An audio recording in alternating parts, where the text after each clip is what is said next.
We've had another eventful week. Lots going on in the world. We had another debate last night, if you can call it that. But it's been an interesting week, and we've got a lot to talk about. So, and Paul tells me we've got a guest coming on tonight. Yes, we do. We got Eugene Douglas down from North Carolina, great guy, running in, I believe, the 2nd District down there. He's going to give us some commentary on his campaign and kind of what he thinks the current political atmosphere is like. But, Timo, you mentioned the debate last night, and I wouldn't even call it the debate because, one, none of those guys are going to be the GOP nominee. And two, they're all a bunch of rhinos, with the exception of a guy who I think did really well last night. I wanted to get your thoughts on it, before we talk about Tennessee, before Eugene comes on.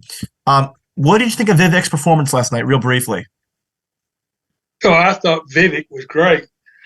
I didn't get to tune in to it early because I was watching Trump. Right. Absolutely. But I thought Vivek did well. And I thought, I thought all the rest of the rhinos, Krispy Kreme and Bird Brain, which is what Trump calls right.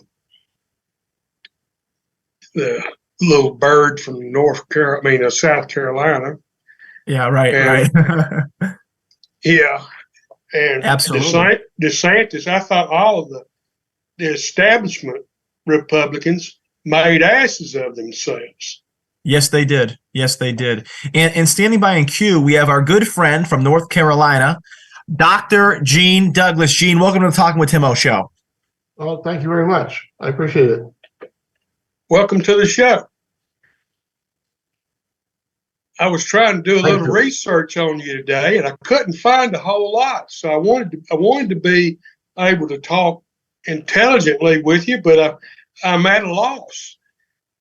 Well, that's odd because I forwarded a bunch of information with my Substack and other things, so I'm surprised. But basically, I have everything filled out on Ballotpedia, and I have a Substack as well, and I'm on Twitter as well as on Facebook with the page. So I'm sorry that you were able to find anything, but maybe you put in one S. I don't know. I'm sorry about that. We're going to have, like I said, that's why we want you here so you can tell America. Oh, okay. Well, thank you very much. So take it away, guys. So thank you very much. Just please introduce yourself to the world and what you're about. I'm Gene Douglas. I'm running for Congress in the 2nd District. I ran first for U.S. Senate in Hawaii in 1998 and 2000. Basically did well in the primaries, 3rd out of 9, because Daniel Inouye put in 2 Democrats to make sure I didn't win, which I didn't care anyway. I was still a chemistry teacher. And then in 2000, I ran again for Senator Akaka's seat. I came in 2nd out of 4 because now the second district in North Carolina is the Raleigh area. Is that right? That's correct. And basically, I ran first in Hawaii for U.S. Senate twice and Congress in 2002 in the 2nd District of New Hampshire. And I'm now a retired chemistry teacher. I taught chemistry since then. And I moved up to Wake County and found out there was a very Democrat feminazi who represented this seat. And I realized that I should run again because it's a blue district and somebody's got to do it. Somebody's got to make the effort. So that's why I'm doing it. But my story about why I got involved in politics in the first place is interesting. But I feel free to ask any questions. But I'm a conservative, pro-life Republican. I've been for decades, and basically put myself on the line running for Congress and U.S. Senate before for technical reasons as well as educational reasons. And so basically met a lot of senators and some congressmen as well in my previous races. And my wife ran against the incumbent in '98 when we were in Hawaii against Patsy Mink. And I ran against the incumbent Rhino in the 2nd District of New Hampshire and got 13% of the vote, spending very little money, but he went and won the the general election in 2002 against Katrina Sweat. So basically, I was no longer a candidate in Republican districts. So since then, I was really surprised, at the number of people who are running for Congress in North Carolina this year. From what I understand, there's 14 people running for 7 seats. Right? Sorry, for what? Sorry? I lost your last question. I can't hear you. There's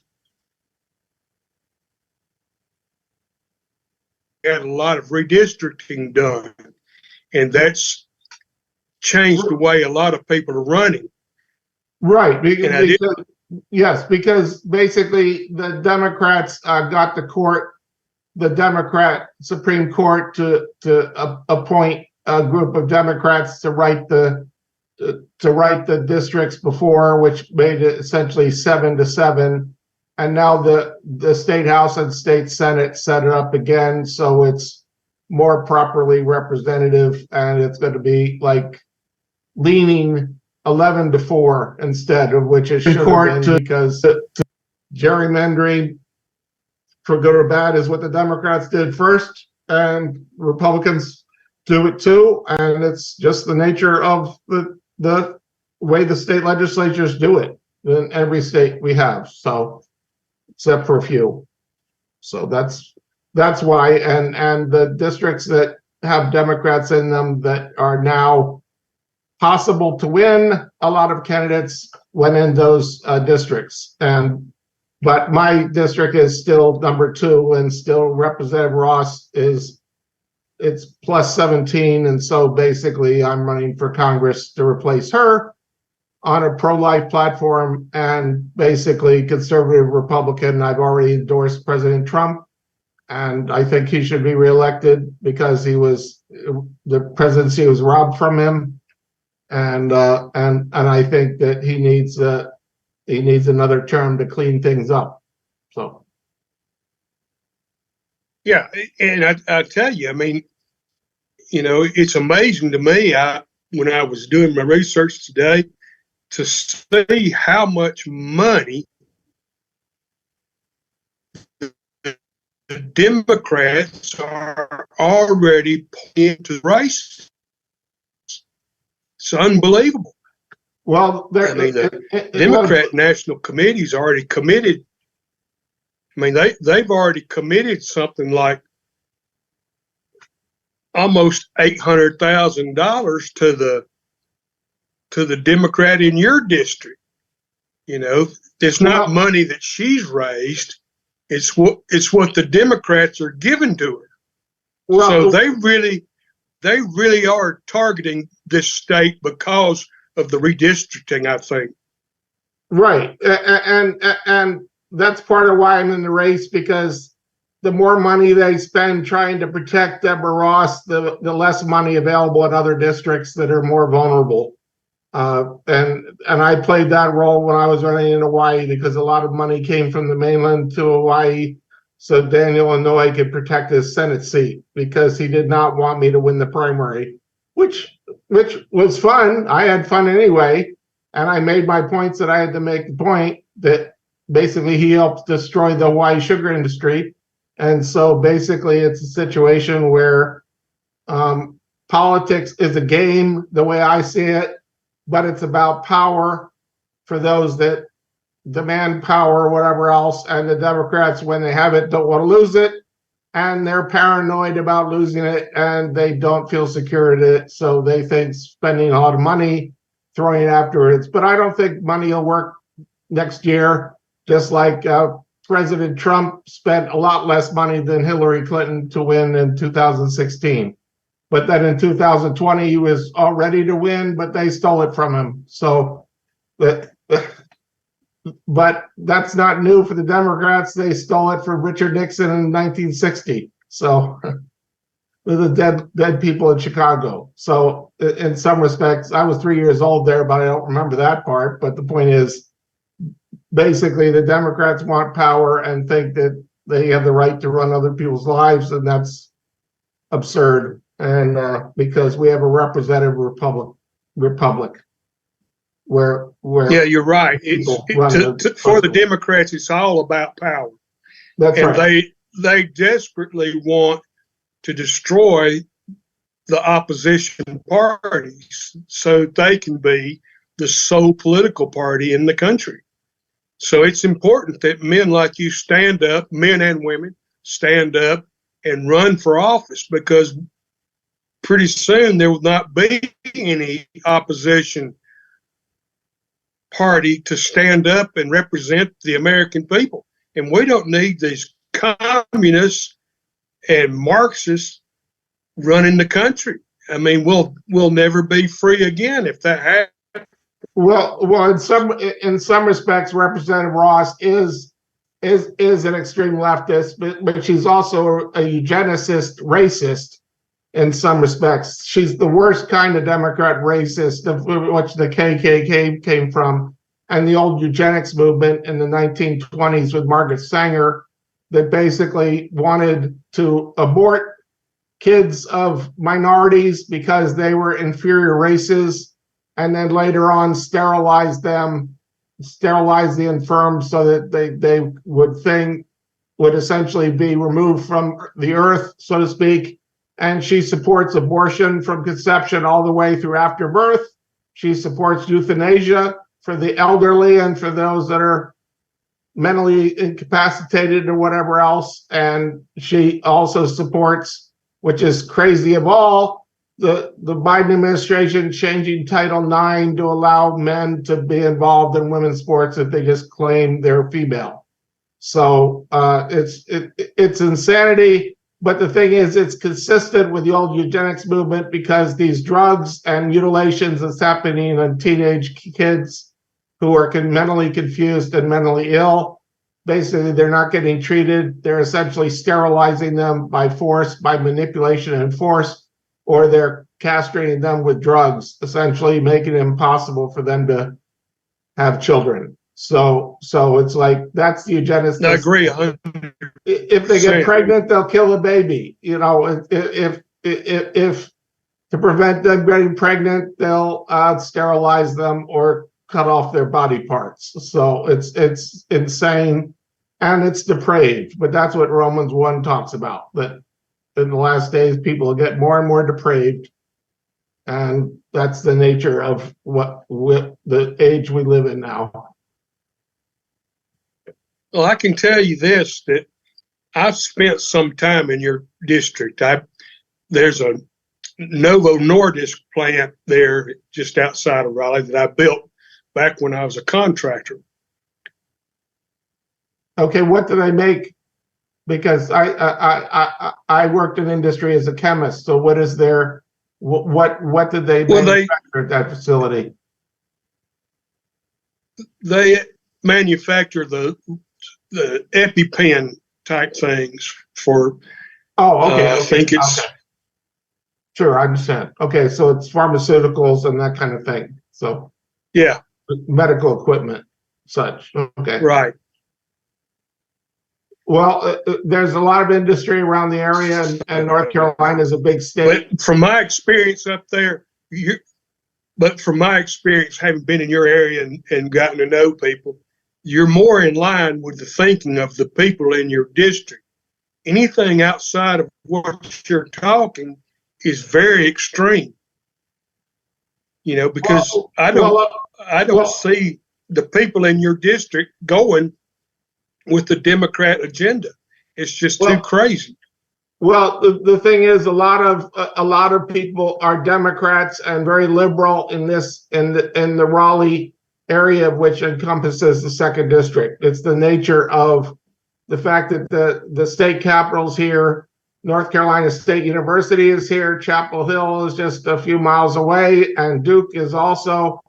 Durham County with Duke is also very blue as well, and a lot of the liberals like to flock around those things, and basically they're activists, and so they continue to get Representative Ross and others elected in Wake County. There are very few Republicans who are representative in Wake County, but basically my specialty regarding politics is I like standing up for what's right and true and just trust God with the result and have the best time I can, going out and meeting nice people.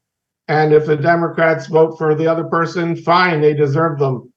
But I think I play an important role in focusing the issue on where it needs to be focused, so that those that choose otherwise are doing it knowing they're doing it, and so God will hold them responsible for their vote and keeping this in a way evil person still in office, representing the views that she does. It's incredibly tragic, the fact she supports the mutilation of children, but it's consistent again with the 1920s eugenics and what's been going on in some respects. In Raleigh, it was a eugenics capital of the Old South where they were pushing this. It was outlawed, and finally in 1973. So up to 1973, the Democrats in North Carolina wanted to continue various eugenics practices. So it's the nature of liberals everywhere when they can essentially decide for other people in authoritarian dictatorial way because they are the elite and entitled to decide. That's where they're most destructive. Exactly right. They take away the individual's liberty, and they want to force everybody to support and be part of the collective. You can't be an individual according to the Democrats. You don't have any individual rights. You have to go along with the collective. Yes, I agree, and unfortunately, in this district, there are many people who vote the way they're told, and so it's the kind of thing where if I can expose it enough to make them panic, and then I generate earned media, so to speak, so much the better. But the point is, again, it's somebody needs to stand up or whatever else, and that's why I'm running. But basically, I also realize because Deborah Ross is like 700 to 900,000 in the bank now, but money won't win this race. It's like when we were living in New Hampshire, when I ran for Congress before, there was somebody in the other district, District 1, who spent $750,000 to come in fifth in the primary. So it's a situation where I've seen people throw away money and go nowhere with it. And next year is going to be a really strange year because they're essentially persecuting Trump because he's representing a lot of Republicans and conservatives in the country that would be imprisoned if the liberals were able to do it. But he's like the scapegoat that they're going after him because he's viewed as vulnerable by them, and of course he will get acquitted or declared innocent eventually as it goes by. But it'll just make him more popular because most people know that it's a bum rap and that he's just being persecuted because the Democrats don't like him, and all the laws they're accusing him of doing, that they're the ones really guilty of it. From corruption, like the Biden family, they accuse his family of being worse than anybody else. In reality, it was the Bidens and the Clintons who were the most corrupt, but they were very effective at using the press to essentially hide it all from the public. So that's the nature of how that works. Well, how do you feel about the border situation? Well, the immigration law they're ignoring. They're not enforcing it, and they're rewriting it by edict through the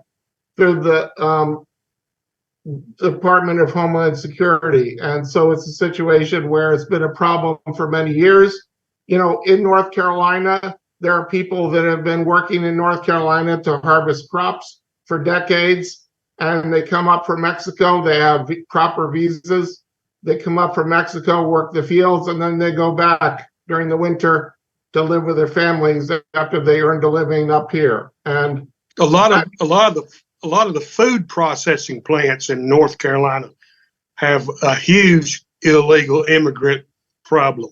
No, I agree with you, but what I'm talking about is the ones that are getting displaced are the legal ones that do it and have been doing it for decades, following the law, doing it properly. They're called guest workers. And I'm talking about farm workers there. The farm workers in California also, Cesar Chavez was part of the farm workers of many that would go back, come up to California to harvest and then go back to Mexico. And there are also many people in North Carolina that do that too. But when you allow the illegal immigration to come in, it takes away their jobs because essentially they can be paid anything the farmer wants to pay them, and they'll get away with it because they can essentially pay them in cash. And of course, the Biden administration won't enforce any of the laws that are being broken. So the only way this can be conquered, the only way this can be dealt with properly is if the Republicans take over the House and the Senate in an appropriate amount, so that there is no filibusters and President Trump can essentially pass the legislations and essentially deport all the people who are here illegally, and then insist on, if there are immigrants, they come in legally, and for jobs they're truly needed here, and not as people of color that would essentially fit DEI, diversity, equity, and inclusion quotas, so that a certain company won't hire so many white males. They'll just bring in people from India and Pakistan and other places because they happen to have a different level of melanin in their skin.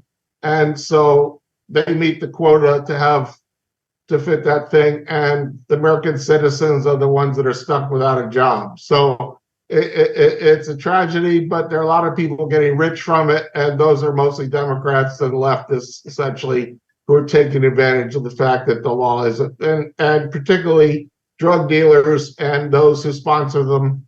And there are a lot of corrupt officials in the Democratic Party who, particularly in Arizona and Texas and other places, where the corrupt officials essentially benefit from it because the cartels pay them off. So, well, that's the thing. That's my big question about it, because we know that the law is just not being enforced as it should be. Right. I mean, they're just ignoring the law and letting people get away with it. And well, that's somebody somewhere is getting paid to look the other way. I mean, you can't be that blind that this goes on without your knowledge. They're getting paid to look the other way by somebody. Somebody's getting their palms greased. Well, that's what happened in the summer of 2020, where people were storming the White House and everything else, BLM and others who were injuring Capitol Police, as well as the Park Police and others who were trying to keep order, and they almost burned down a historic church and other things like that. And essentially, the Democrats, including Kamala Harris, rose bail money for them, and essentially almost none of those people were prosecuted. And then some provocateurs entered a peaceful demonstration on January 6th, and they decided they were going to arrest everybody and throw the book at the conservatives and those who were instigating it, who were confidential human sources or FBI or CIA people who were essentially assigned to do a certain job to generate controversy, whatever else. They essentially set up a whole lot of people to get arrested and prosecuted. And yet what happened with the Palestinians, Hamas Palestinians trying to storm the White House, they didn't arrest anybody, and they're not going to be kept in jail without charges for 2 years either. So it's of course it's a major problem, but that's the nature of DC. It's a very democratic enclave, and unfortunately, they're stuck until the system is changed, and it has to be changed from Congress, because only Congress can change the rules and make the District of Columbia part of Maryland and perhaps part of Virginia as well. But it needs to be made essentially part of Maryland, and then be under proper supervision, so to speak, and away from the liberal politicians who essentially run the city. So,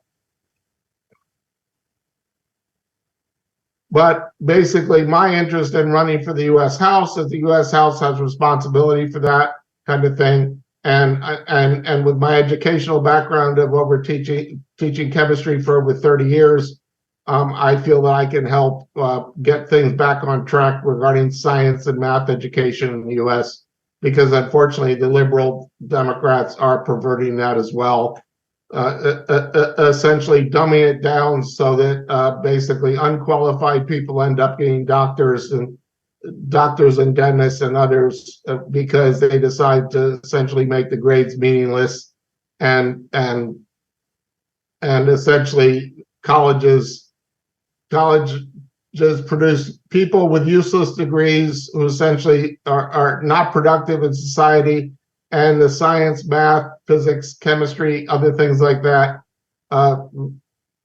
kids are essentially dissuaded from doing that even in high school, because their teachers usually hate the subject they're teaching in. So there's a lot of tragedy going on, but I have to do my part in trying to change that.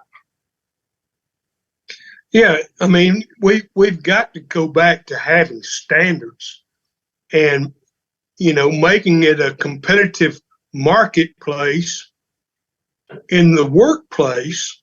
And if you can make the workplace competitive by getting Americans to compete for the jobs in technology and science, instead of having these companies go out and get all these HB1 visas to import all of these people in the fields of science and technology.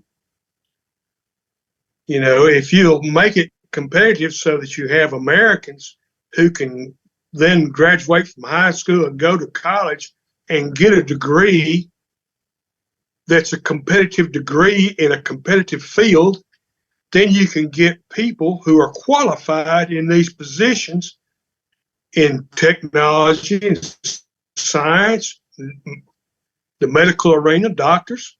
I mean, you get people who are really qualified. Well, the thing is, if you just pass everybody along, no matter they happen to look the right way, then you end up with people who can't do the job. Well, the thing with that is it ends up being a problem, because essentially the advantage that companies have to hire people from other countries is that they can pay them less money and hire them on a contract basis, so they don't get full-time permanent benefits like Americans have to.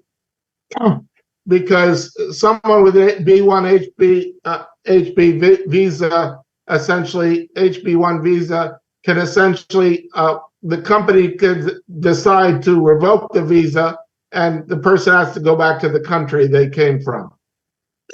So essentially they got slave labor they can underpay and underappreciate, because essentially they come in at a lower price, of which someone similarly educated in the US with a degree in chemistry or math or physics, a master's or PhD in particular, or even a bachelor's, somebody from India can get paid $20,000 or $40,000 a year less than an American could be paid, because the salary expectations for Americans is so much higher, and that's part of the scam that universities and colleges do to essentially hire faculty. They'd rather hire someone from abroad who will demand less money, and then essentially they can not give them tenure, but essentially decide, well, we're gonna revoke your visa, and then you can go back to your country where you came from after teaching 3 or 4 years for us. So it saves them money, and that's the bottom line for it. It's not about integrity. It's not about having the right people. It's about them doing the job and essentially providing a service for students that essentially don't get a proper education, because when they graduate, they're not prepared to work in the workforce because they're not prepared to do well in medical school Yeah, you're right. I just think that a lot of that is caused by the lack of competition that there used to be in our workforce and in our education system, where, the market would demand, the growing market would say there's a huge demand for people in this particular area, and there's a huge demand for people in this particular area. And people going to college would see the demand that's coming from these different industries, and they would study to go employ themselves in those industries to specialize in that market. Yeah, And so the market would fulfill itself. Instead, we've got it so that instead of the market meeting being met by the demands being met by American people, the market's saying, no, we're going to bypass the American market for trained individuals. We're going to go to some foreign country and hand out visas and totally bypass the American people. Right. And the reason we've got to stop that. Well, the reason they do that is they can pay them less money. The salary level they expect is much lower. Somebody with a PhD in chemistry or physics or whatever, who is a professor at a major Indian university or Pakistan Indian university, might get the equivalent of $20,000 to $30,000 a year. Whereas here in the U.S., that person is expected to get between $80,000 and $100,000 a year. So why do you think they're going to try and recruit somebody from another country, particularly if the person has a different skin color, and then the school can brag that say, yes, we have more people of minorities on our faculty, so we're doing the right thing regarding it. Totally disregard the fact they're doing it because they're lobbying Congress for Congress to allow them to do it, and so that's why they're doing it. But as you say, because they can pay lower wages to these imported laborers. But they're doing it because we allow them to do it. We shouldn't allow it. Well, I agree with you, and a lot of people don't realize that the major legislation that essentially is set for immigration, the last overhaul of the immigration system was run by the Democrats in the 1980s and then 1990s.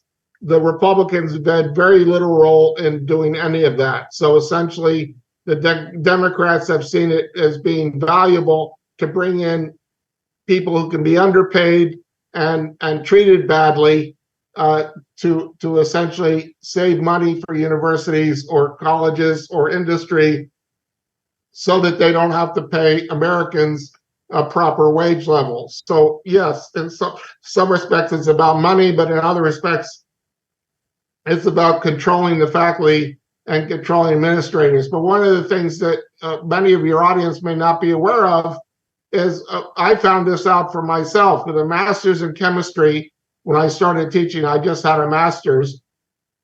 There was only 1 or 2 states in the country that I could get a teaching certificate to teach high school chemistry with a master's and bachelor's degree in chemistry from a college. Because basically the teachers' unions have set up the credentialing system. So essentially they want somebody with a degree in education that might have a minor in chemistry or biology or math or something like that. And usually those students that pursue a degree in education and just get a minor in it, they don't like the sciences very much, and they're not really qualified to teach it to make it interesting for the kids. And then when they do teach it, the students aren't prepared for college, and it's just a messy cycle.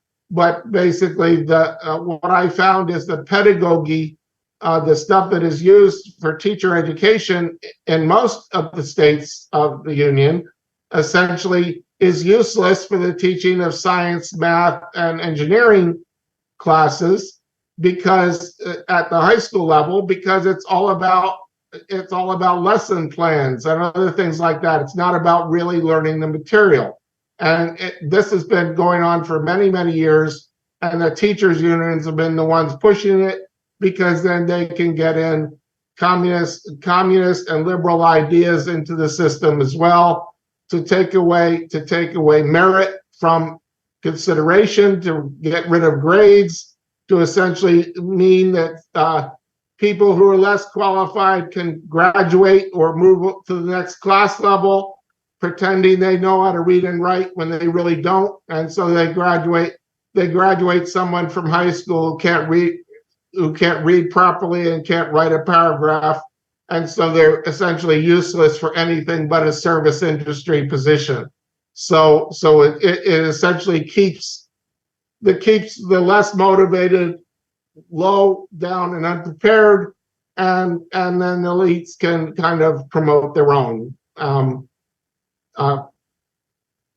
for their own special schools, whether it's private or whatever else. It's a real tragedy. But the Democrats have been running that establishment for decades, and the Republicans essentially try to do things to change that, to limited success. I think Secretary DeVos was trying to do stuff at the Department of Education, but right when the Biden administration, they came in and changed it all around and went back to the Obama mindset regarding education in this country, which is really tragic, because she was doing some really important stuff to change the educational system and the role the federal government plays of bringing power and money back to the states where it belongs. That department is one department that should be disbanded, and that's everything sent back to the states, as far as I'm concerned. I agree 100%. You know, until 1979, there was no Department of Education, and the average high school student was a hell of a lot smarter than they are now. Yeah, well, unfortunately, that's the nature. That's the problem, and essentially, the only thing that individuals can do is their part and do a little at a time. And I spent over 30 years teaching individual students and seeing them as individuals. I didn't care what sex they were. I didn't care what skin color they had. I taught in Iraq. I taught in Kazakhstan. I taught in Micronesia. I taught in Hawaii. I taught in South Texas. I taught in South Carolina and New Hampshire and Pennsylvania. So I taught all over the world. And all my chemistry students are the same. Those that did the work and paid attention and did enough, read the book, did enough homework problems, paid attention, they did really well. And it had nothing to do with the class. It had nothing to do with their skin color. It had nothing to do with their sex. Those that were really interested and motivated to do it for themselves, they were able to succeed and move on to the next stage of their education. So that's the beauty of seeing students as individuals. And unfortunately, the way it is, and particularly the Democrat things, is they want to see people as oppressed and oppressors, and the oppressors just happen to be the white males, and or the elite white males, even worse, and the people oppressed are those of the minorities, when in reality, it's much better to treat each individual as an individual and important before God, because God created us all in his image. So, well, absolutely, I agree with you, because when it comes to education, it isn't about your skin that has anything to do, or what you look like. It has anything to do with your education. It's all about gray matter. No matter what color your exterior is, your brain's gray. And I don't know of anybody who is biased against gray brains. It's all gray matter. Well, it's all about the individual unit. it's all about the individual effort that the individual puts in, and there are people that want to make that about race, but in reality, when you've got a problem with one group of people who decide if people decide to be a chemistry major and they're part of a certain ethnic group, other members of that ethnic group may laugh at them and say, "Oh, that's being too white," or something, which is bizarre in itself. And so they decide to get intimidated and give it up. When in reality, if they decide to ignore that kind of stuff, they can achieve whatever they want to. And certain examples of those type of people are Thomas Sowell, and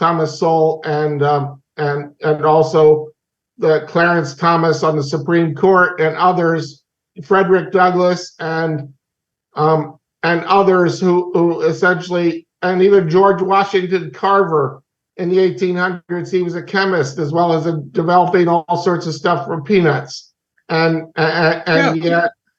those historically were Republicans as well.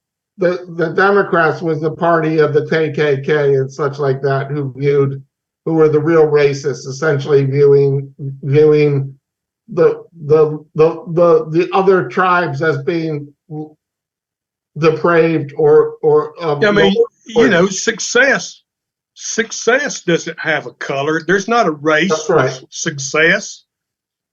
There's just a work ethic. That's all it is. Either you want to work for it and strive for it, or you don't. That's it. It doesn't matter what you look like. Right. And part of that responsibility is the individual student has to be willing to trust their teachers and then put in the effort themselves. And of course, it helps if they have parents encouraging them to do that.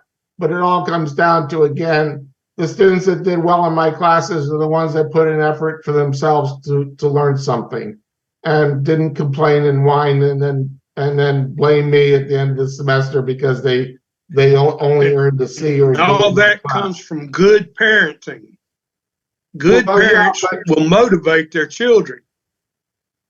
Right. Well, I had lousy parents that I decided on my own from an early age that I was going to get away from them and essentially decide to pursue my own interests. And so essentially individual students can do this too. In some respects, even blaming the parents for the students being lazy has a limiting effect. But what is very, very important is when they're selfish parents that don't get married, that don't have a traditional family, essentially they are essentially making their kids victims of society as well as keeping their kids down. And that is a tragedy of all that in all the areas and all the ethnic groups in the US and other countries and whatever else, when children are born out of wedlock, they have absent fathers and such like that, and not a proper family. It's always the kids that suffer, and it's because of the selfishness of those parents. So yes, that is part of the problem. But in some respects, in spite of all that, there are always individual students who decide, no, I'm not going to live the way my parents did, and I'm going to make the effort myself. And they're able to, particularly in the US, accomplish anything they want, like Clarence Thomas did, because he relied on his grandparents to help him. And his book is a wonderful book describing that, describing his own history about how he was able to excel in his area and ended up on the Supreme Court. And Soul is just another example of that. Someone who's self-motivated starter, he can succeed no matter what. He'll overcome whatever hurdles he has to face. Right. Yeah. But it's important. It's important for a young kid to know that he can. That where he's at right now is nothing compared to what he's going to face in the future going through life.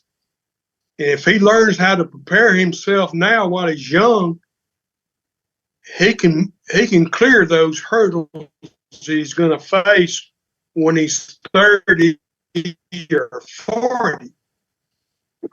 and he's got to be motivated to do that. Well, and good teachers can motivate a child to do those things.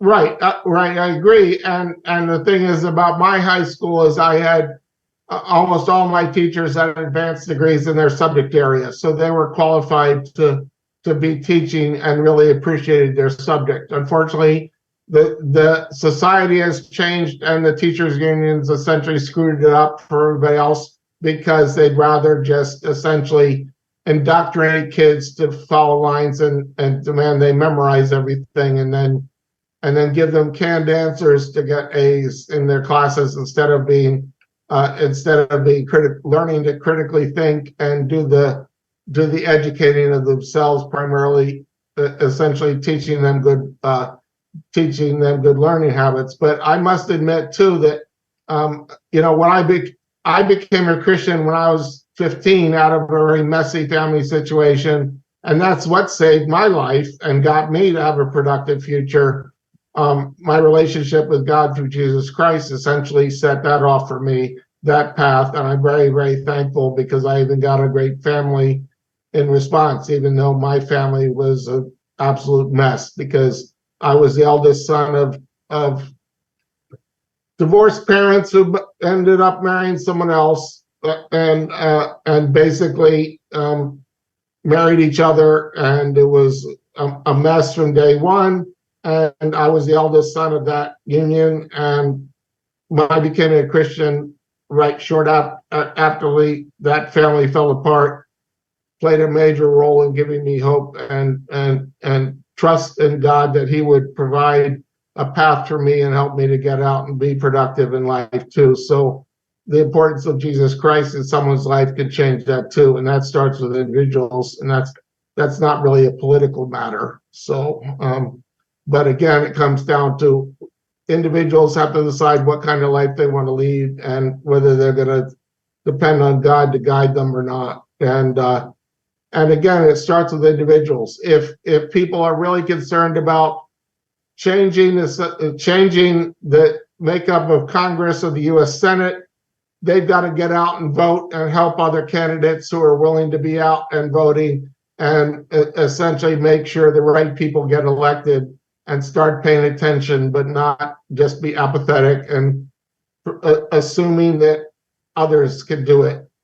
Because in reality, if people really want things to change, they gotta get out and get working and help those who are courageous enough to put themselves on the line to essentially say, I want to help change things, and then be discerning enough to essentially be able to distinguish between the charlatans or the people that are rip off the public and those who are truly interested in public service, differentiate them from what, so essentially the right people win the primaries and then are available to get the corrupt people out of Washington, D.C. And that's part of why I'm running for Congress in the 2nd District of North Carolina. So.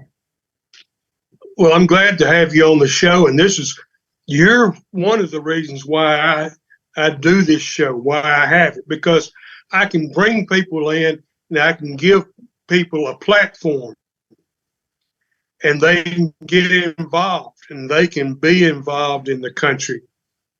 And it's what we need. Well, do you have any specific questions about my platform or what you particularly are interested in, about what you'd like to see someone do if they're or what you would want, what you might be curious about what I would do and certain things like that? Do you have any questions that you'd like to ask me you might have asked of other candidates?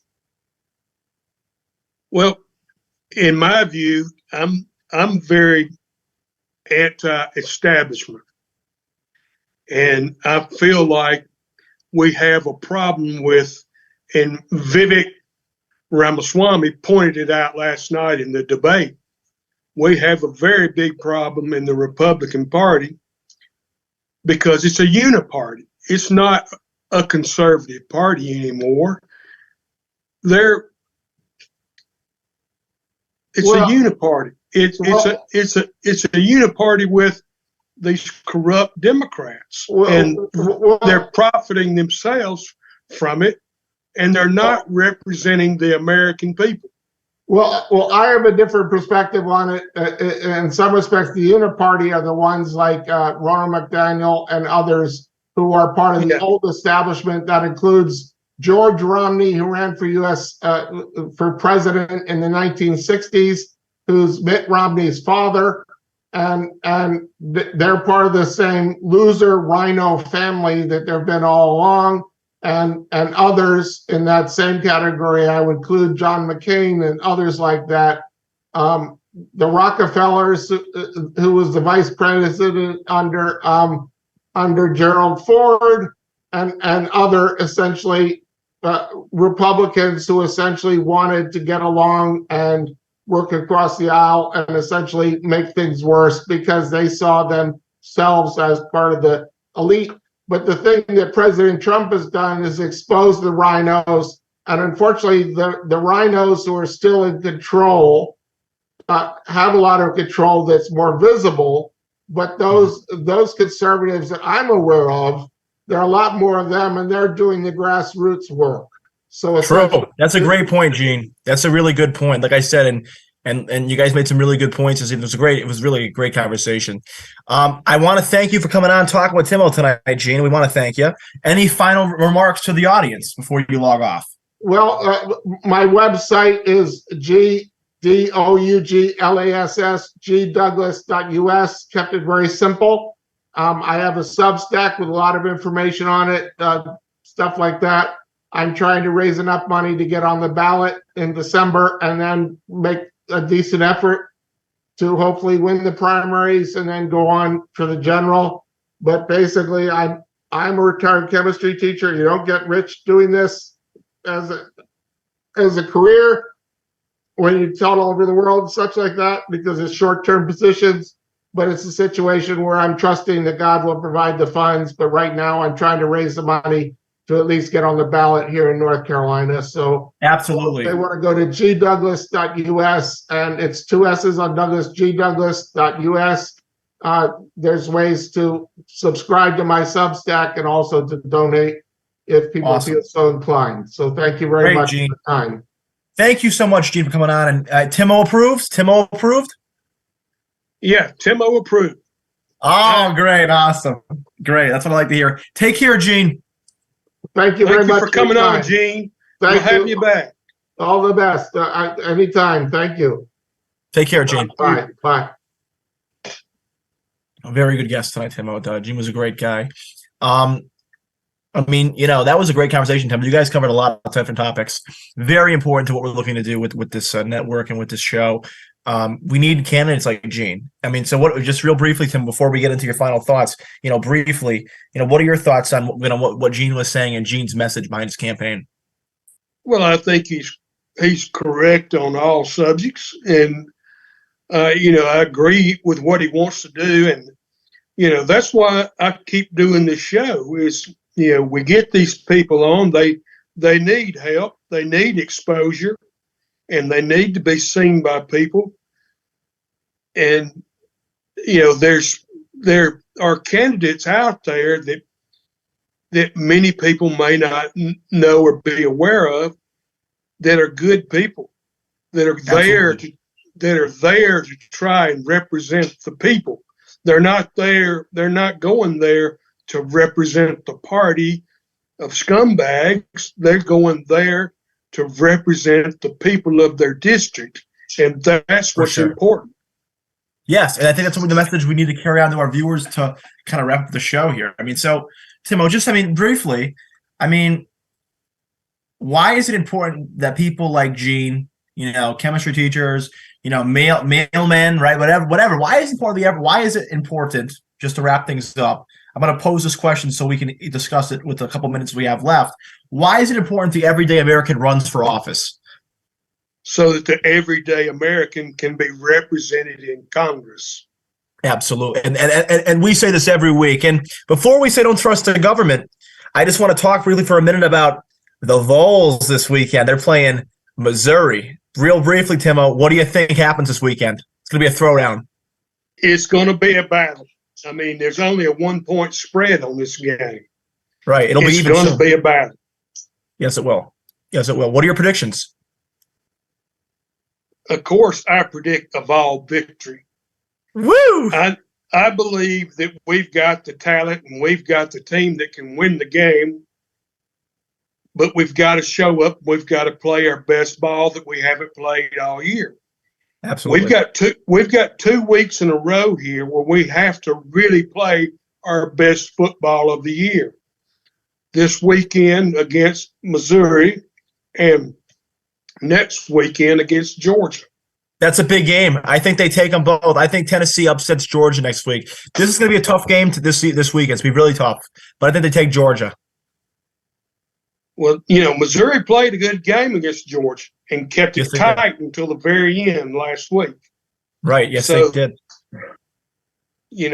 But I believe we can take them, and I think we'll take them by more than 1 point. I think we'll take them by 7 points. I hope so. I hope you're right, Timo. Now, Timo, we got 3 minutes left. Closing statements, and let's hit it with our final catchphrase. So what do you summarize the show for the audience, address the audience? I mean, you did an awesome job conducting the interview with Gene tonight. Summarize the show and then hit it with your catchphrase. We'll turn over to Chuck after. Well, to summarize the show, what we've seen is what a good man who's just your average, everyday, hardworking American. He's lived life. He's got good life experience, the same as most hardworking Americans, and he can go to Congress and represent you, not the party. He's not running for a party. He's running to represent the people. Absolutely. And when you represent the people, then you can have faith in your government to do the right thing for the American people. But as of now, what do we always say about the government before we turn it over to our good friend Chuck Nagel, the host of this thing? What do we always say every single week? Please, people, put this on your refrigerator. What do we say, Timo? Never trust the government. Absolutely. Never trust them. Make them perform. Make them do what they've pledged to do. Be involved. Absolutely. Before we send it over to Chuck, what do you want to say about them Vols this weekend? Go Big Orange. Absolutely. Here we go. Our good friend, host of the Sting, Chuck Nagel. Chuck, take it away.